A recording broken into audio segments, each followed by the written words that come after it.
is the new radio.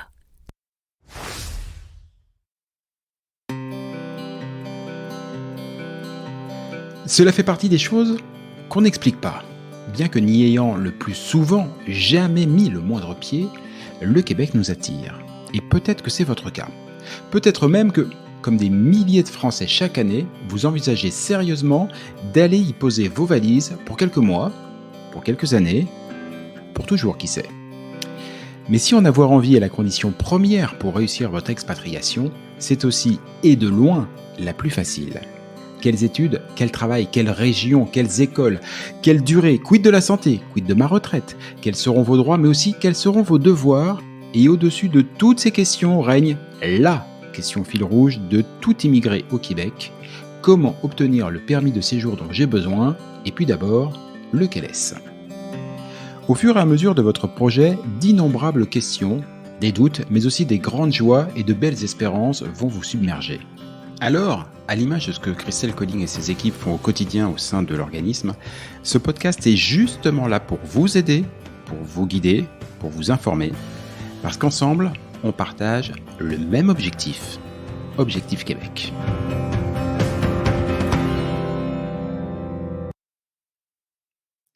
Salut à tous, Objectif Québec, le podcast épisode 40. Déménager au Québec, c'est un projet de vie.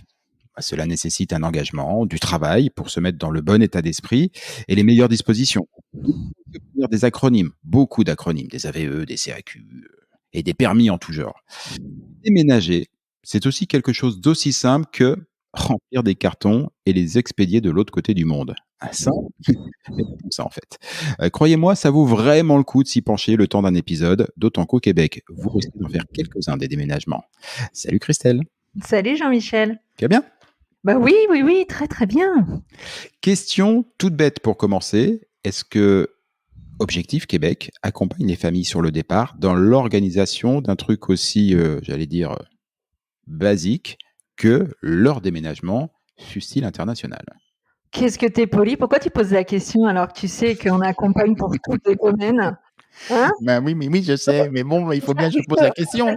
Faut faire quelque chose de...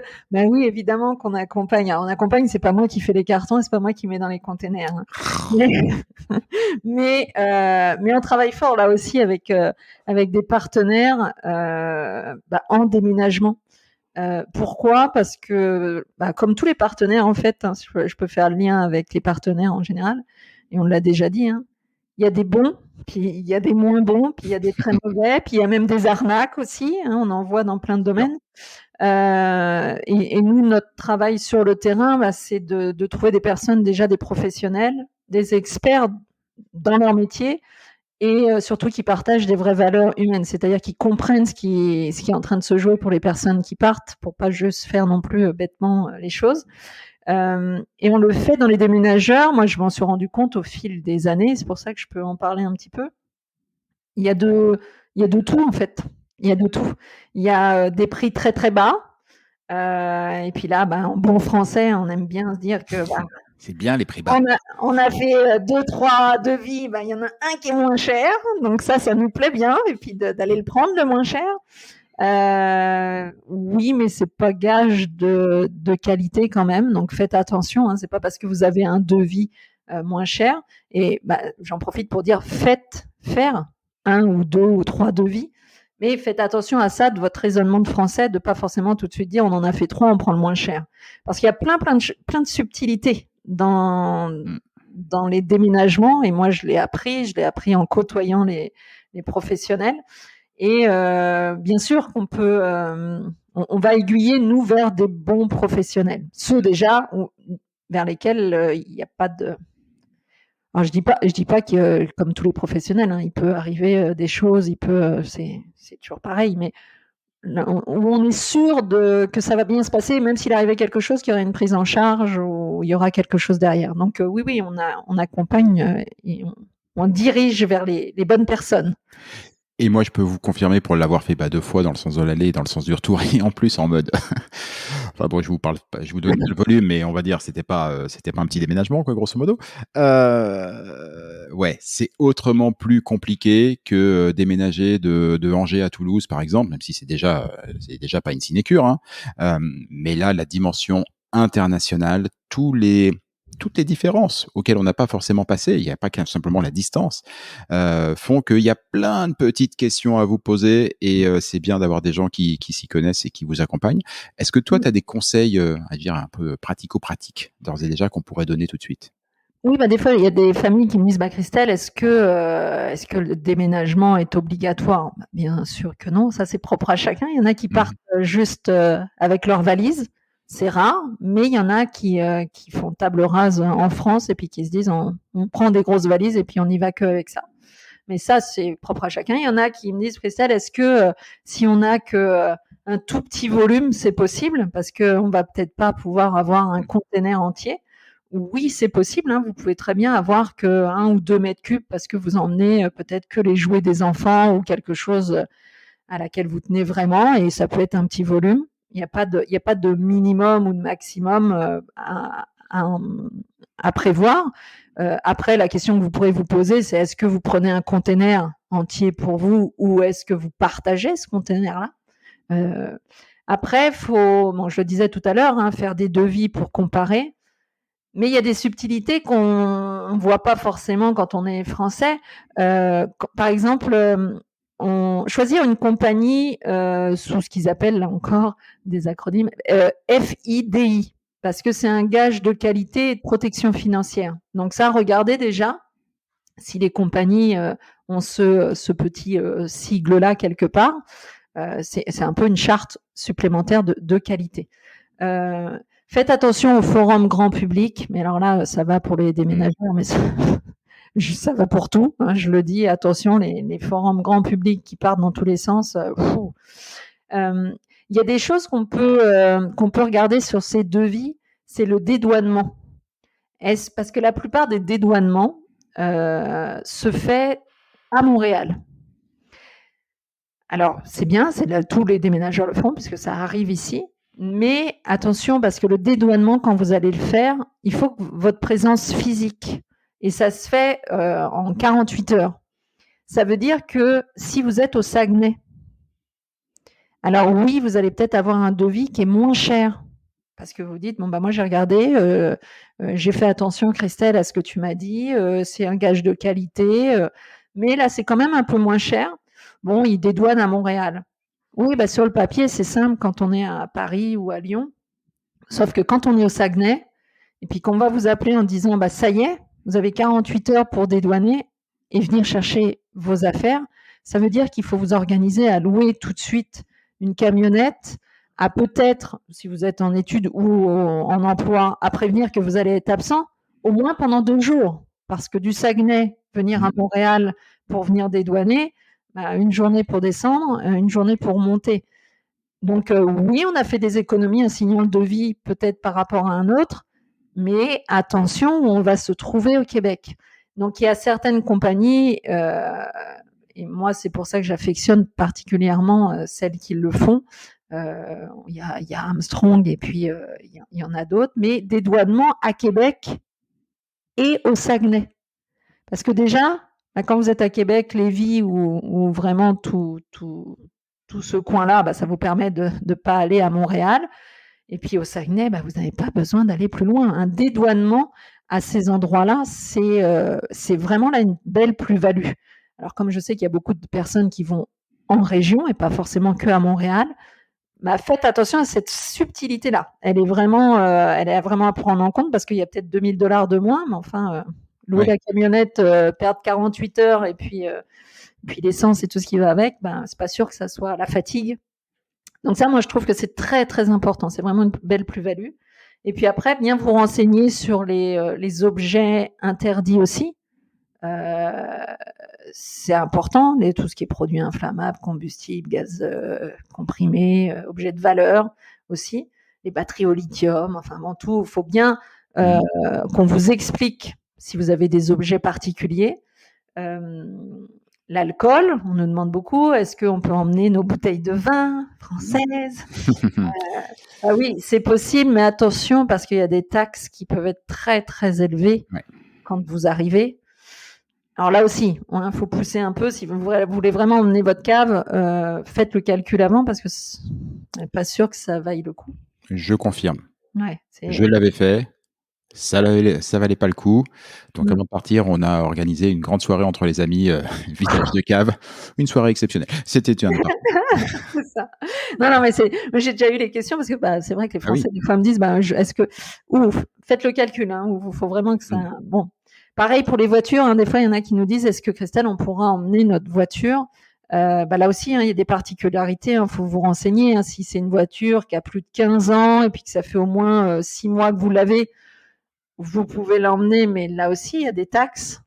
Alors attention, il y a un site, Transport Canada, calculez aussi si ça vaut le coup. Si votre voiture, elle n'a pas plus de 15 ans, il y a de grandes chances qu'elle ne sera pas acceptée.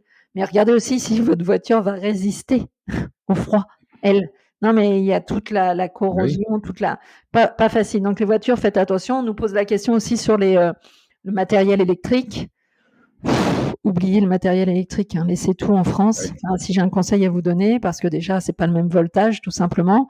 Et puis après, oui, on peut mettre des transformateurs, mais les transformateurs, c'est pas surtout non plus. Donc, l'intérêt d'emmener son électro et tout ça, j'en vois pas trop, mais après, il y en a qui tiennent beaucoup. Tiennent beaucoup. Et les transformateurs, accessoirement, pour que ce soit de bons transformateurs, ils coûtent une blinde. C'est ça. Donc il faut vraiment se poser la question. Je reviens sur la voiture où tu as dit si elles font pas de plus de 15 ans, ça risque d'être très compliqué. Un autre élément, si votre voiture que vous chérissez tant est une Renault, une Peugeot, une Citroën par exemple, n'oubliez pas que ce sont des marques qui aujourd'hui ne sont plus du tout présentes sur le continent nord-américain. Donc dès que vous allez avoir besoin de pièces, voire même simplement de trouver un mécanicien qui acceptera de le faire, ça risque d'être effroyablement compliqué. Donc voilà. Je dis pas que c'est impossible, mais ça fait partie des questions qu'il faut effectivement se poser. Ouais, non, c'est ça. Il y a aussi les questions on me disait, est-ce que je peux emmener mon matelas, mon lit ou le matelas, c'est pareil, faites attention, les chouchous, parce que c'est pas les mêmes dimensions au Québec. Donc, des fois, on peut arriver avec son matelas, mais ça Pour trouver le drap, n'a. ça va être compliqué, ouais. C'est ça, non, mais voilà. Donc, faut vraiment se poser la question, est-ce qu'il y a vraiment des choses auxquelles on tient ou des meubles de famille ou est-ce qu'on les laisse pas en France puis on laisse pas ça chez papa, maman, bien entreposé, le temps de voir aussi, dans quoi on va arriver. Est-ce que ça va être un condo? Est-ce que ça va être quelque chose qui est, je sais pas, il y a plusieurs solutions, mais prenez le temps d'évaluer vos besoins parce que quand on arrive, il va falloir, oui, racheter des lits ou racheter un canapé ou quelque chose, mais des fois, ça vaut peut-être plus le coup de le faire sur place. Donc, si on tient pas trop à certaines affaires, moi, j'aurais tendance à dire laissez-les en France. Et justement, c'est la question que je voulais te poser parce que quand on part, aujourd'hui, on a à peu près la certitude dans la configuration avec laquelle les familles qui partent avec Objectif Québec, ils ont à peu près une tranquillité d'esprit de 3 ans. Voilà. Après, c'est prolongation de permis, d'autres démarches. Mais il y a à peu près une fenêtre de tir de 3 ans. 3 ans, c'est à la fois très long et en même temps, pour l'avoir vécu, ça passe comme ça. Toutes ces affaires qu'on n'emmène pas,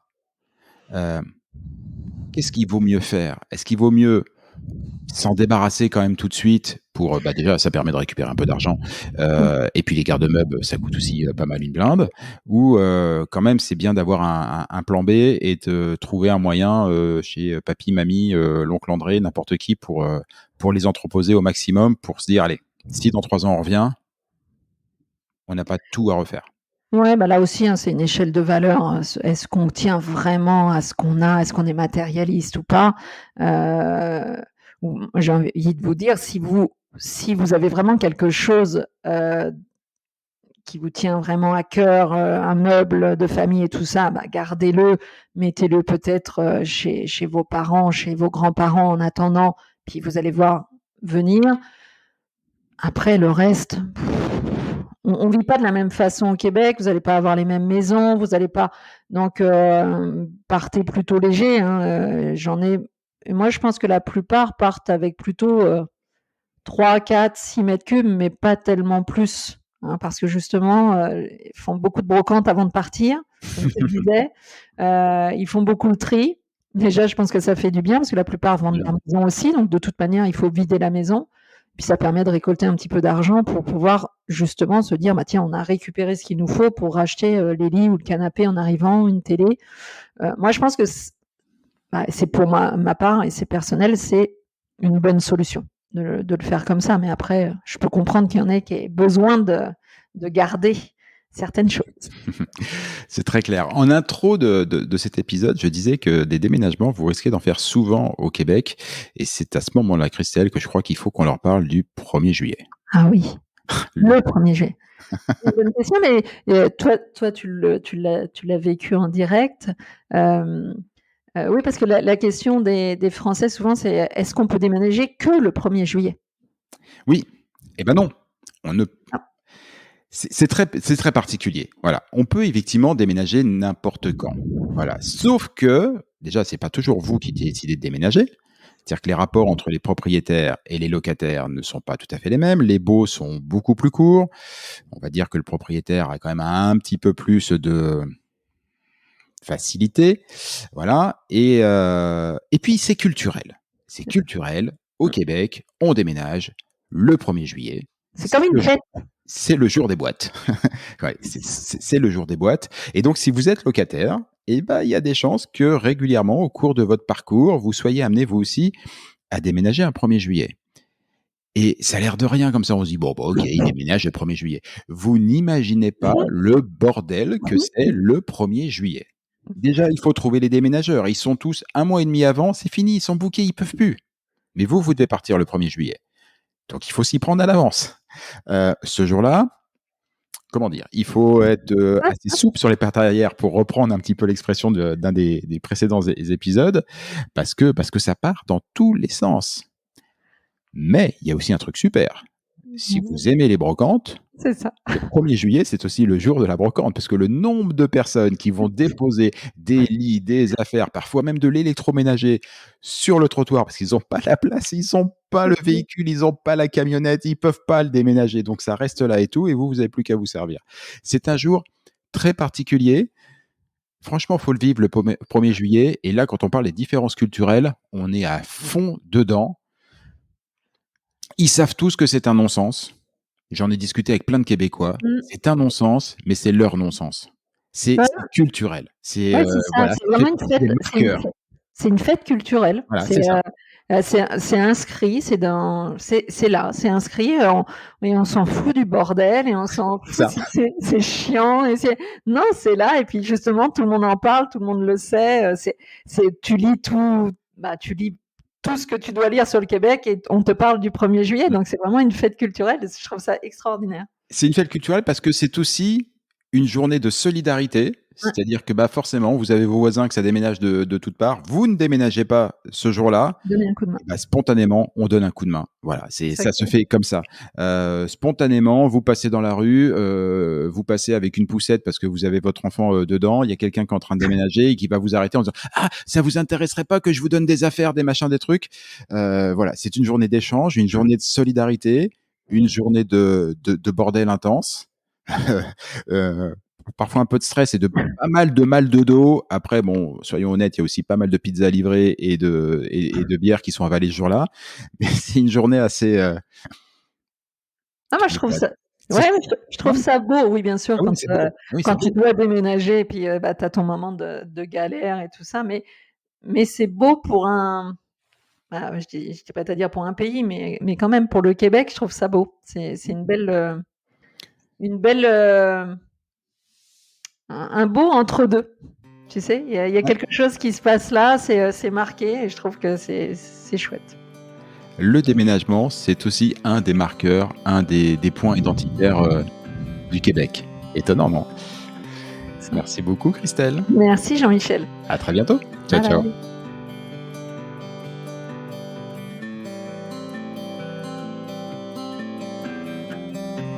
Objectif Québec, le podcast, c'est fini pour aujourd'hui. Si vous y avez appris des choses, si vous avez toujours envie d'immigrer au Québec, et si vous êtes vraiment motivé, je ne saurais trop vous conseiller de prendre contact avec Objectif Québec. Avec leurs événements, leurs documents, leurs partenaires et tous les différents programmes d'accompagnement à la carte, Christelle et ses équipes vous faciliteront grandement la vie et vous proposeront tous les outils pour réussir votre rêve de vivre au Québec. Rendez-vous pour cela sur le site de objectifquebec.ca, objectif au singulier, Québec, tout ça en un seul mot.ca. Et donnez-lui une bonne note, ça fait plaisir à Apple et Google. Et puis nous, on va vous dire, on n'est pas fâchés. Rendez-vous sur un prochain épisode, et d'ici là, comme on dit au Québec, à tantôt!